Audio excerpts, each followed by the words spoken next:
Now, closer to home, it appears that the powers that be in the Quincy University Athletic Department have used a little more discretion when it comes to scheduling homecoming foes. Last year, the Hawks invited powerhouse St. Xavier, which put a pall on the festivities. This time around, the other extreme, first-year startup program Concordia. We couldn't have been more happy to see you. Welcome to Quincy, Concordia, because the Hawks would jump all over you from the opening kickoff. Leon Spears, who had some troubles last week in the return game in that big epic struggle last week, well, he was much better to start this game. How about 75 yards right out of the gate? That, my friends, is an impressive and auspicious debut for the Quincy University return game. The QU defense was huge all game long. Let's be honest, Concordia is awful, little more than a glorified high school team, but you don't want to take anything away from QU's defense, which played incredible. Don't want to take anything away from the Hawks, who had a great homecoming day. How about this? Third and long, Bobby Brenison going to the air to Jared Sargent, the sure-handed one, who goes right over the shoulder. That's pretty stuff right there. 54-yard touchdown, 14-0, 5 minutes in. We're not done. How about some defense right here? This, my friends, is going to be Corey Conley. Coming off the end, has played really well in all three of the Hawks games. He's going to scramble for the loose ball, pick it up like a bowling ball, and he refuses to go down. I think that's sensational, seven-worthy. You've got to love the defensive lineman showing up big on the scoop and scores. 21-0, ensuing kickoff. Look at the hit right here. Great stuff by the coverage teams as Tyler Ostheim right there gets the big hit. And then, how about this? Ohini Akoko right here. I think it's a cuckoo, actually. We'll hope that Ohini is not offended. We're trying the pronunciation. Whatever it is, that's a pick six, my friends, and that is good for a 28-0 lead. Concordia, as I said, epically bad. Quincy University looked really, really good against them, though, and that's a sure sign as the Hawks improved to 2-1. It's Flynn Stadium magic. They're undefeated at home. 55-7 is your final, as the Hawks would score 55 unanswered points to start this game. More good news, Illinois College still undefeated. True freshman quarterback still brilliant as he throws for 340 today and 2 touchdowns and a win on the road at Lake Forest. That's a huge game next week as Illinois College will host Monmouth. By the way, Jacob Wilson, the Brown County star, starting at cornerback as a true freshman for Monmouth today in their huge win. Both those teams undefeated. The top spot in the Midwest Conference on hand next week. That will be a huge highlight for us coming up next week on Overtime. How about Culver Stockton and Evangel? Evangel, a team getting national votes, I should say, in the NAIA poll. Culver Stockton trying to make some things happen. It is Dante McGaffey right here coming up with the pick of the nice pass from Jake Harneke, and that, my friends, would move the sticks. Evangel recovers the loose ball here that comes on the fumble, taking over at that point, ensuing possession. It would be Fumble City early on. Not a lot of great offense in this game in the early going. However, we do see Culver Stockton end up with a field goal in the first half, courtesy of Michael Camargo, who would hit this one and cut Evangel's lead at that point to 7-3. Second half, this game was tied up at 10. Unfortunately, 14 points in about 5-minute span turns the tables on Culver Stockton, who had an upset-minded bid working. It did not turn out. Culver Stockton played well, though, just not well enough to beat Evangel. Final count in this one sees Evangel win 27-10, although, again, signs of progress, both from Quincy University and Culver Stockton again this week, and that's a good sign considering where both programs were last year. When we come back, we dive into an exceptionally busy Saturday of high school football homecoming fun, including what may well be the most bizarre play we've seen this season or in a couple of years. That's coming up next.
Well, welcome back to Overtime, everybody. You know, if I had $1 for every time someone has asked me this season if Unity Payson football is for real, I probably wouldn't care what the going rate tonight was for a homecoming dress. But I do, and sadly, life doesn't work that way. But I digress. All the speculation would end tonight one way or another as Carl Asbury's unbeaten Mustangs got their first crack this season at one of the WIVC North's Big Three, fourth-ranked unbeaten Jacksonville Routt, who hasn't looked great in getting unbeaten. They've played a lot of close games, but Nick Rossi and company, you don't scoff at unbeaten, especially when you're going to Krauscher-Rosenberger Field tonight, where Routt is always very good, but it would be Unity out of the gate first in this one. Kyle Vandermaiden, oh, he has been so brilliant out of the gate. 349 last week, picking up right where he left off with a 22-yard touchdown on the Mustangs' first drive, 7-0 Mustangs at that point.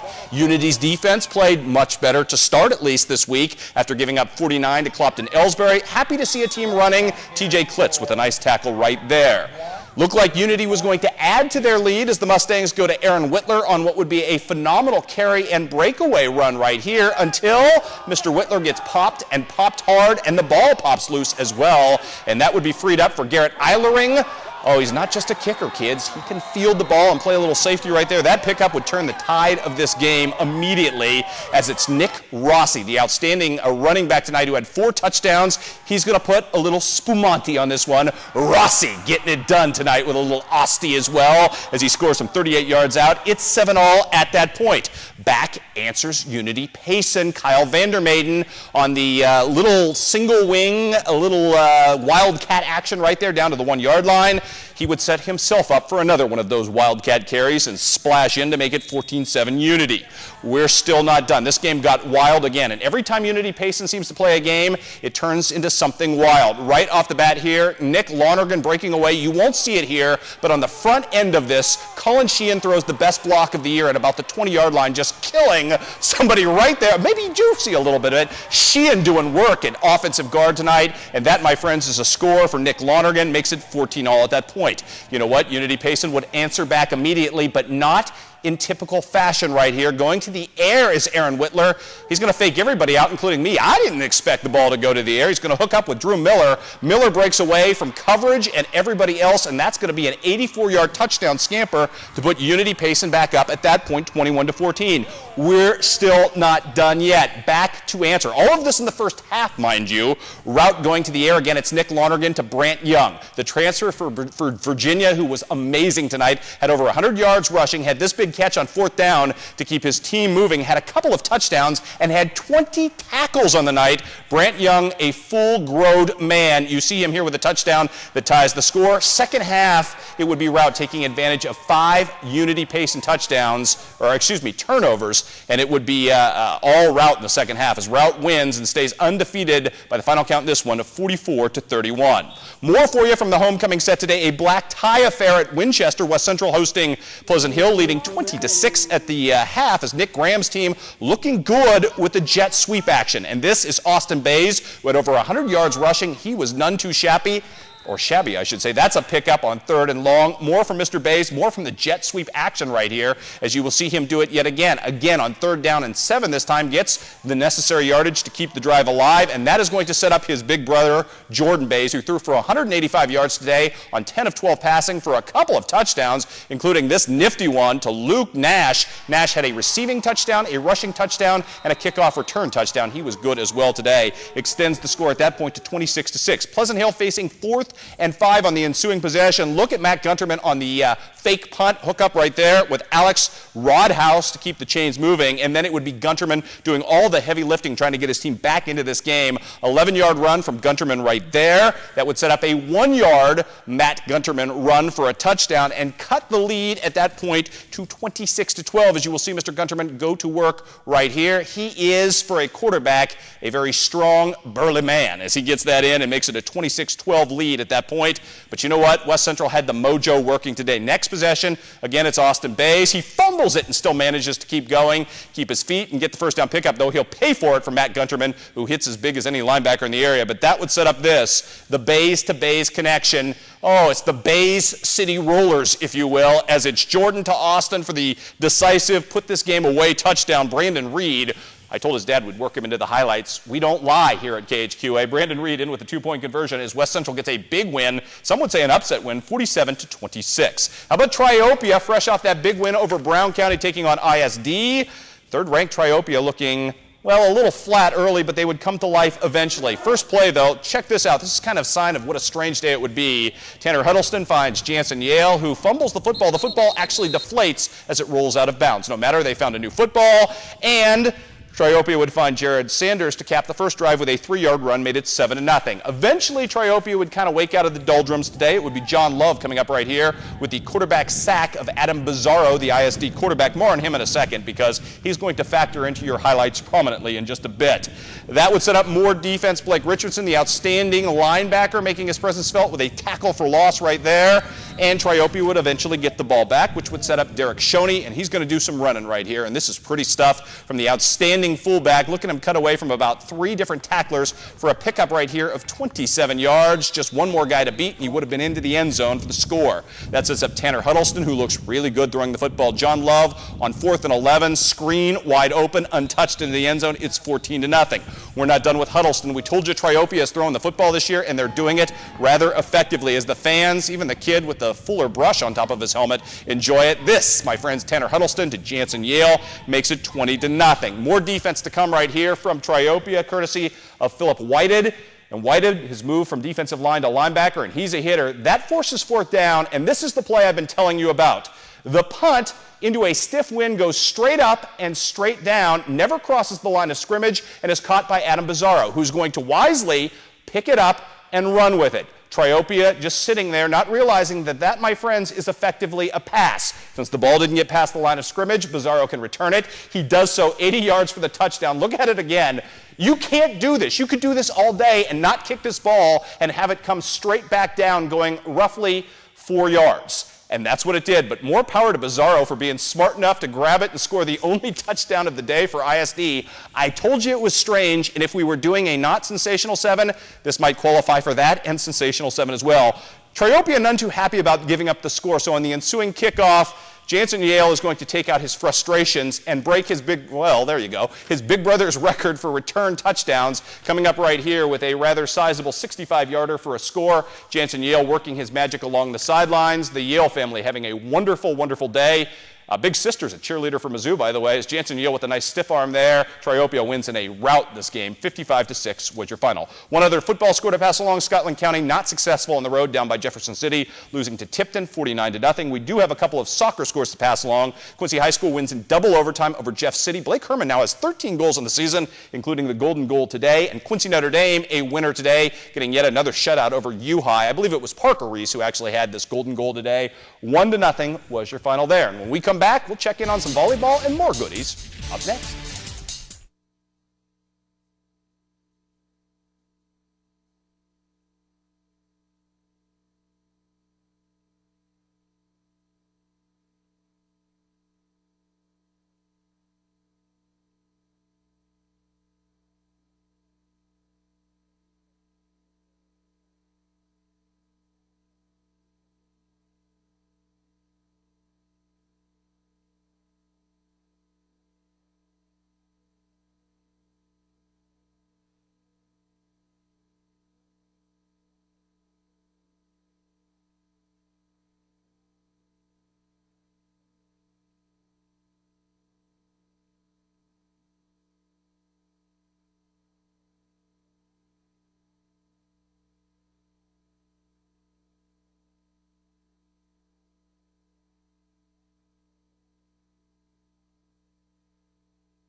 And welcome back to Overtime. The Holy Trinity volleyball team has been a house of fire to open this season with its unblemished record and #3 state ranking in Iowa small school spikes. Today, Melissa Friesmeier's crew sought to claim yet another tournament title, this time in their own backyard at Keokuk. Melissa there with the Trapper Keeper of Death, where she hides her serving zone suggestions. And early on, it would be Holy Trinity trying to shake out of the early morning 9 o'clock doldrums in the Battle of Fort Madison. Right there, Emily Lewis kind of ignites her team. More to come in this one, although Fort Madison doing some work right here as Rachel Steffensmeyer throws in for the kill. However, it would be answered in kind. Great dig here by Caitlin Holtkamp of Fort Madison. But again, Emily Lewis was a one-woman gang early in this match. She throws down for the kill there. It was a barrage of Miss Emily Lewis as her team suddenly started reeling off points. I think she had about 5 kills in a row right here. We'll show you a couple of them.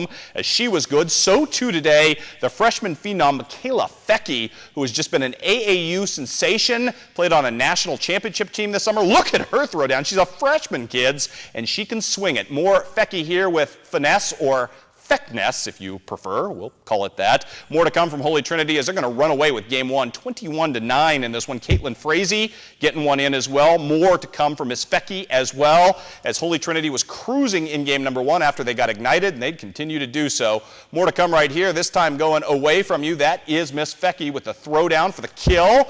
Then some serving action. Emily Lewis doing it all today, getting in back-to-back aces to come right here. She's just a one-woman dynamo, leading her team in the second game to a 21-11 win as well today. More to come from Miss Lewis. We're going to show you another kill from her, and then the kill of the day from Miss Fecky. First of all, it's Miss Emily Lewis. I never got final kills totals from her today in this game or for the tournament, but I can tell you she was pretty darn good. That, my friends, is Miss Lewis throwing down. Miss Fecky's going to throw down even harder right here, nearly hurting people, as Holy Trinity wins in pool play today over Fort Madison to win the Battle of Fort Madison. Muscatine, though, beats Holy Trinity to hand Holy Trinity its first loss of the season, 26-24, 25-10. Holy Trinity finishing in second place. Central Lee looking very good today in pool play, taking on right here Burlington Notre Dame. Great start in this one. It was a decidedly Hawksian affair, if you want to call it that, as Jada Matheson will play some great defense at the net to kind of set the tone for her team. And that would be Jessica Beam. She was big both serving and killing the ball today. She's going to come up here with a nifty ace put to the floor. She had a couple of those today, as it would be Central Lee winning game number one, 21-11. Then some defense right there from Taylor Burdett at the net, all 6'2" of her, and she is a dynamite player at the middle hitter position. How about some Jordan Greenfield ace action as well? Central Lee wins in straight games today over Burlington Notre Dame in pool play, 21-11, 21-11.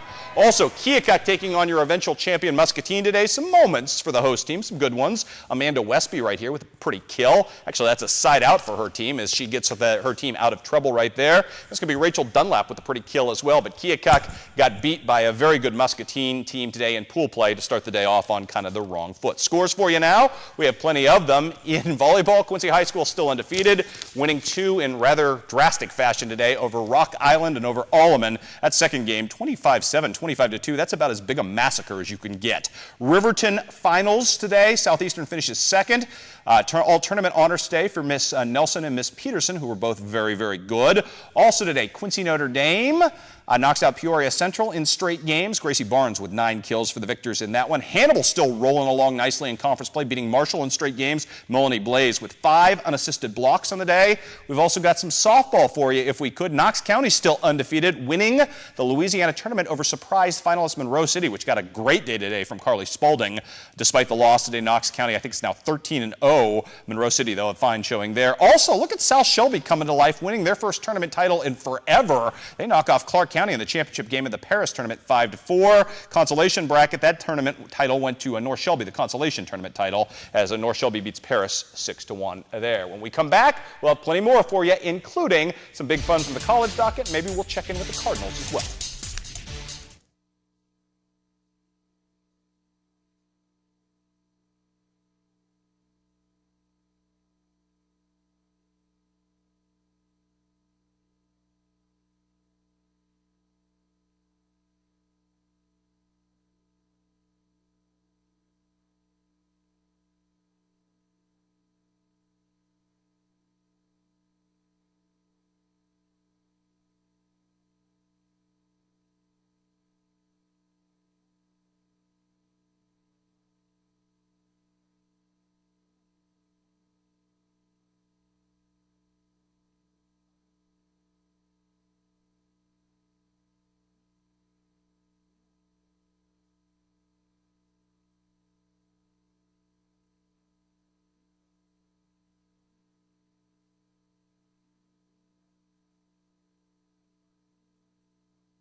College scores now quickly. Quincy University makes it a happy homecoming, winning at home. And today, Culver Stockton loses twice. They lose to Sioux Falls and to Ashford College.